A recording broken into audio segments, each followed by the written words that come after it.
McCormick house was built in 1951-52 for Robert McCormick, who had come to know Mies because he was a silent partner in the construction of 860-880 Lakeshore Drive. His family owned the land on which that project was built.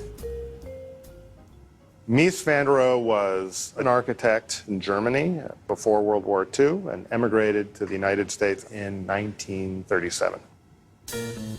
All of Mies's work occupies a central, if not the central place in the evolution of the international style after World War II.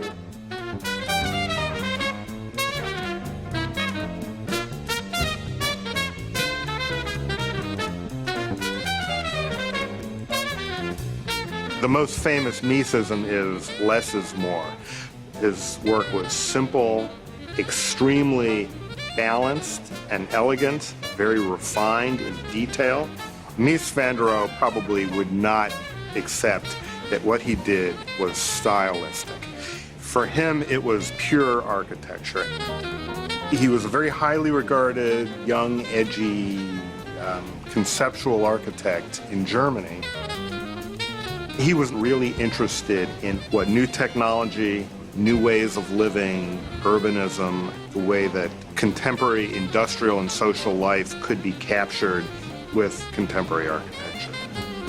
He came from the Bauhaus, very highly regarded craft and design school in Germany.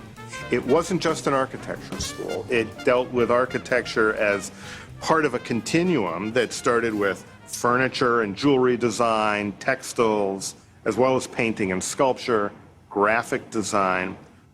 Many highly regarded people came out of the Bauhaus or were faculty there. Many of them came to the United States and to a degree reestablished very similar sorts of programs here at IIT.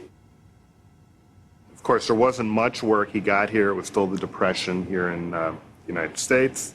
But the war effort finally blew the economy out of the Depression and created huge industries mobilized to meet the war requirements in steel, in aluminum, manufacturing, automobiles, airplanes. So after the war is over, you've got all this mobilized industry and nothing to do with it. So many aspects of conventional life were now being addressed with reinvention from this war industry. You started seeing steel kitchen cabinets. St. Charles kitchens were very popular. 50s were an interesting time in the United States. As the dust settled after World War II, there was a lot of catching up to do. There was a sort of undertone of excitement and possibility.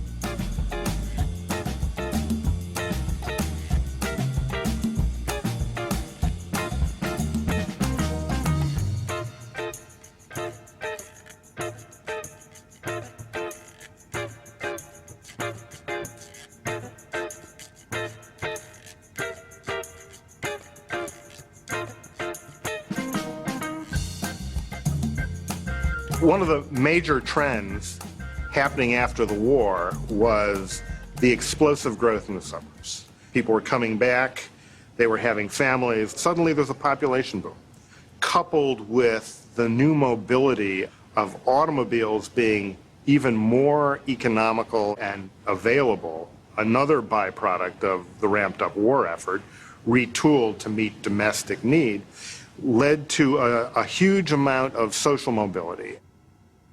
There's perhaps apocryphal story of McCormick and Mies standing on Lakeshore Drive during the construction of 860-880, watching it being built, and sort of radical exploration of steel and glass. We were standing on Lakeshore Drive one day back in about 1949 or 50, and looking at the building, at the 860 building, which was being erected on the Lakeshore Drive. The steel was coming in from the manufacturers and was being hoisted into place. As we looked at it, Mies said, "Why must we do it like this? Why can't we do it like this?" I said, I need a house. Why don't we? And this is the house that developed from that conversation. That was the genesis of this house. It was a trial to see if that kind of construction would lend itself to designing a typical tract house, a subdivision that McCormick was planning to build in the western suburbs. Americans coming home from the war were moving out to the suburbs, moving to Levittown. And it was his hope to have an impact on this type of construction, this single-family construction. So we took a trip down to Long Island where they were building thousands of buildings on this, what used to be potato farms, and selling them on weekends by the thousands and building them to keep up with sales. They literally were building towns in months, and major towns. We didn't take into consideration that this sort of design was ahead of the times, and people didn't want to live in a building like this. Needless to say, it was the only one that was built. The McCormick house is one of only 3 houses that Mies actually built in the United States. The Farnsworth House in Plano, Illinois, outside the city, and the 3rd one in Connecticut. Well, the McCormick house embodies a lot of the issues and tropes of the 50s in terms of construction technology, and also the way people live. It's a horizontal house. It's oriented to the outside. It's sort of, if you will, an international style version of a ranch house that was also becoming very popular and very common in post-war construction development. The ranch house being a sort of watered down impression of a Frank Lloyd Wright house, the sort of ground-hugging horizontal house with great views of the outside. Well, so the McCormick house does all of that, but from the standpoint of a very, let's say, Teutonic steel and glass armature instead of wood frame. The house was built on a large suburban lot and landscaped by Alfred Caldwell, who was a frequent collaborator with Mies van der Rohe. And when we found the house in the early 90s, that landscape was still intact, but so overgrown that you couldn't see the house from the street. But that's really the perfect environment to build a glass house. So, your privacy comes from the landscape and not from the sort of layering of the building and its materials. The glass and the transparency really gave you a kind of virtual space that was much larger than the actual footprint of the house. As a suburban house, as a family house, it was at least conceptually thought of as being flexible. All the interior partitions were constructed like solid core doors on cleats, top and bottom, so that they could be easily disassembled and reconfigured. I had a St. Charles steel kitchen. I mentioned that before. It had aluminum windows, which were detail for detail identical to the windows at 860, 880 Lakeshore Drive. In fact, the steel frame was down to the I section, the W section mullion turned outwards, was identical to 860, 880 Lakeshore Drive. What's really interesting about this house, looking back on it today, is the degree to which it shows how Mies was wrestling with all these technical issues, how to build aluminum and glass windows. By contemporary standards, very crudely, but at the time, very interesting explorations in how to do these very, very simple sight lines, lots of glass, very minimal structure. Well, ultimately, McCormick moved into it. I believe he used it as a summer house and then lived in it for about 9 years. After he left the house, it was rented and finally sold to a family, the Ficks, who lived in the house for 29 years until the early 90s. So the house only had 2 owners prior to the Elmhurst Art Museum. The Ficks raised a family in the house and lived there for a considerable amount of time, did a lot of interior restoration and reconstruction work. So A lot of the interiors we found were not original when we took over the house. Moving the house was an adventure. Well, the house was about half a mile from its present location. That's about how far we had to move it. And the house was 2 rectangles. So with all the pieces we removed, reconditioned, restored, that left us with these 2 steel cages. Each one weighed about 4 or 5 tons. And we turned them into trailers, you know, and had a pickup truck tow them one at a time. We actually had a little parade, and people sold balloons and popcorn and things like that, and we sold tickets to it as a fundraiser. Maybe our first fundraiser for the museum was the move.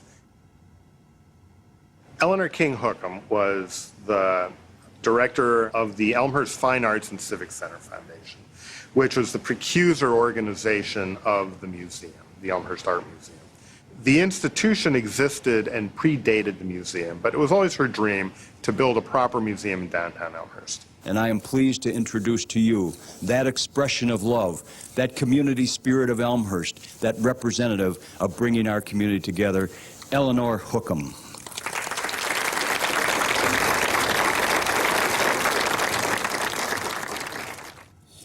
I'm terribly proud of this beautiful building, and the job of getting it built belongs to all of us. We unearthed, in our preliminary research, we unearthed a magazine article authored by Mies from the 40s on the design of, it was a conceptual project, the design of a museum for a small city, in which he describes how a small city museum is not like a large international kind of exhibition palace. He describes it as being designed for the enjoyment, not the internment of art. What we really bent over backwards to do was to break down the design of the museum itself to a series of smaller pavilions that would not overwhelm the house, and then the house would be just one more of this village of simple pavilions around a courtyard. So that was the essential idea behind both designing the building and also incorporating the house into it. The McCormack house is important because it was part of Mies's process. What's really compelling about this house is the degree to which it illustrates a moment in time in which all of these new technologies were being employed in a very simple suburban house. So that was very interesting, and this house is a snapshot of the beginning of the process of understanding how to do mass-produced aluminum windows. By contemporary standards, they're very crude. The idea of the movable partitions, the steel framing, all these things were very formative ideas. If you look at 860, 880 Lakeshore Drive as the beginning of that exploration, and the details in the house are really basically the same details. It's the same window, it's the same mullion in the steel frame. It's the beginning of an exploration that ends with the windows behind me that we're sitting in the building we're sitting in right now, the IBM building. It's both a piece of architectural history and an accessible piece of Mies's design. Of course, you know, every architectural tourist who comes to Chicago goes to see 860, 880, but that first window is 30 feet up in the air. So this is the opportunity to touch it, see how it's made in a way that's not available to you in downtown Chicago.